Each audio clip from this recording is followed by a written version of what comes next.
We're now joined by former Baylor All-American lineman Jason Smith, now part of the University of North Texas football staff. He's their offensive analyst. Joins us on 365 Sports. Thank you, Jason, so much. So congratulations on the Bill Walsh, the minority opportunity of coaching and being an intern with the Kansas City Chiefs. Can you kind of give us an idea of how all that came about, and what was your reaction when you found out? Oh, well, yeah. Thank you guys, first of all, for having me today. Obviously, like you said, I've been here in North Texas, working with Coach Clem last year under Coach Luttrell, and now our new head coach is Coach Eric Borsch. And, excuse me, it was something that I heard about. And if you remember Jason Lamb, who played with us at Baylor, he's actually one of the scouts there. And when he came in, I kind of asked him what he knew about it. And he said, he would kind of inquire about it for me and reached back out to me and told me that they wanted my resume. And so I got my resume together and got it to them, and they called and said, hey, we selected you for the program, and we want you to go in, fill out everything, and be here on this day. I mean, I'm concerned about who's going to take care of your horses, Jason, while you're gone all that time. But I'm sure you've got that planned out. You were in the NFL for a time. You've been now getting back into coaching. What started the itch for you to get back into football and to coach specifically? Yeah, if you remember, in 2021, Baylor inducted me into the Hall of Fame, which was actually in 2020, but they did the ceremony in 2021. And I was literally there. I was with Claude and Becky Lindsay, and we were at the ceremony. And Sean Roshan was there, and I talked to him and said, I think this is what I want to do. He's like, what? I said, I want to go be a football coach. And he's like, all right, well. So Sean Roshan came to the range, stayed with me for about a week, and we just talked about, pulled out Grant Taft books and reading lines and quotes. And he was like, hey, make some phone calls. And obviously, I called Coach Browse at the time and talked to him and kind of got his opinion on what I should do with my career. And told me Coach Clem was at North Texas and Kendall was at Arkansas, Levy was at Baylor, and just kind of said, what direction do you want to go? And I told him I want to be an offensive line coach like Coach Clem. So we called up Coach Clem. He was up here at North Texas just volunteering and hanging out and kind of helping the staff. And it just worked out to where I can get up there. My family will support me, and I can just go and stay. I stayed in the hotel for 7 months, and just learning and trying to want to be a coach and prove that I want to be there. And eventually, just given more responsibilities as an intern. Excuse me. And my family then finally moved up there with me, and we were together and lived. We got a house in Arcal, and kids were in school, and everybody's just happy one day at a time. Jason, how long did it take for you to realize that you were pursuing the right thing for you as far as the coaching profession goes, and what kind of locked that in for you when you got that feeling? The main thing was getting an understanding of what a coach is, and understanding that a coach is a mentor. He's a father figure to a lot of kids. Some kids, he's the only father they have. And just being consistent and making sure that, you're presenting to those kids something that they want to be, which obviously is not hard for me to do with my resume. But letting those kids get to know you, and it just helps them have hope. And that's what, being a coach is. I had to learn that. And then with that being said, be that. And just being that consistent, just make sure you're giving hope, whether it's to the janitor or the head coach or, some kid that wants to play football or a recruit or something. So can you give us an idea of actually the diversity program with the Chiefs? Is that during training camp? Is that something – how is all that going to work? I'll explain like this. We walked to the meeting today. Everybody got here that's in the program. We all got to the hotel yesterday, checked in, things like that. And today we came over to the facility, and Coach Andy Reid, all the coaches are in there, Coach Spagnola, and all these guys you see on TV. And Coach Reid says, hey, I want before we start the meeting, I want all the intern coaches to stand up and come up here, introduce yourself, where you're from, and what you're going to be coaching. And then once we all said our names and where we're from and what we're coaching, he let it be known, hey, you guys are coaches with us. He said, so make sure you pay attention to what we're talking about and how we're going about it, and get ready to coach. We're going to give you guys coaching responsibilities, and you're going to coach. You're not here to help. You're here to coach. So he just made that clear, and it's a fun opportunity so far. Jason, you have a lot of unique experience to share with young players, not only at the college level but the pro level. I mean, you were the second pick in the draft for crying out loud. So you've experienced everything that kind of comes with all of that. What does that give you as opposed to stepping into this that maybe some other guys haven't lived that same thing that you have? So the main thing is understanding that when you start trying and working to develop kids, you have to really take the institution into consideration of building the institutional brand and what the desires are of the AD and the head coach. And then before you get operating, you got to understand the vision. And so, for me, understanding what the vision is and making sure you coincide with that. And if you want tough football players, you got to, talk tough talk and get guys to think tough. If you want soft football players, you talk soft. I mean, so, for me, coming through Baylor and desiring to be somebody and make something of myself, that's really what I can give the guys. Look, if you want to be something, here's how to go about it. You're going to have to work. You're going to have to work. You're going to have to work at it. You have to work at it.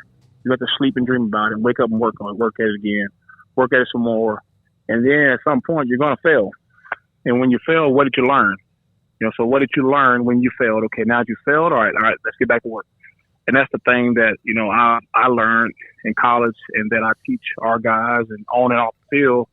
And the main thing is stay out of, mess off the field. Don't get yourself in trouble. Don't be speeding. Don't be, going to them parties. It's okay to go to parties, but understand when it's time to leave the party. Don't be the one to shut the party down. Get in and get out. You got a date, go on your date, get out of there and take her, go to McDonald's or something, get a shake, late night shake. But just being wise about growing up and trying to be somebody. I'm from a small town in Dallas, a small area in Dallas where I had nothing come from nothing. Baylor, playing for Baylor gave me an opportunity of, only a few people get a chance to experience. I'm just thankful for it. So I hope that all makes sense. No, it did, and I know how much Coach Browse meant to your career and how much he still does. Did you know, and he's a former high school coach, of course, and had the great run at Stephenville. Do you know Andy Reid was a high school coach at one time? No, I didn't until I started listening to my wife listens to the Jason Kelsey and Travis Kelsey podcast. Mm-hmm. And so when Coach Reid got on there, that's when I actually heard that about him, just some of his career and some of the things that he's been through. To get to where he is. And then obviously like now, being at North Texas, I get a chance to be around Coach Eric Morris and just really get a chance to watch how, even him, like he and I played together in 2008. Okay. And then he goes on and he's a GA at Houston. And then he goes on and he's an offensive coordinator at Texas Tech, playing against Baylor, and watching his career and how he's went about it and how professional he is every day. And how he just goes about his business. I mean, Eric Morris is just, he's somebody you want to watch. I mean, he just got it figured. He has professionalism figured out. And just being in that building every day at North Texas is allowing me just to develop and grow even more. And so I'm thankful. Obviously, I'm thankful for Coach Guy Morris, who brought me from high school, from high school to Baylor, and gave me a plan and a vision. And then when Coach Browse got there, brought Coach Clem and Coach Cobb and Coach Levy, guys that, put their hands on me and crafted me and molded me and made me. And then going on to the NFL with Coach Spagnola, Coach Loney, it was a blessing. Coach Googe at the Coach Rex Ryan and Googe at the Jets. It just allowed me to really, really become the player I was. And then obviously once I got into coaching, Coach Clem, who was my offensive line coach at Baylor, just opened the whole door up to me of just, hey, you want to be a coach? Come on, sit right here, do it like this, be like this, talk like this, think like this. Hey, slow down a little bit. You're moving too fast. Hey, whoa, come on back, dial it back a little bit. Hey, you're talking too loud. Calm down. Yep. Learning how to be a coach. Hey, X's and O's, and psychology. Hey, we got to get these guys to think like this week, and so let's make sure we have a good message, plan, and the idea, thought process, and execution. And there's so much to it. There's so much to it. How many of the coaches on the Chiefs staff did you know from your time in the NFL?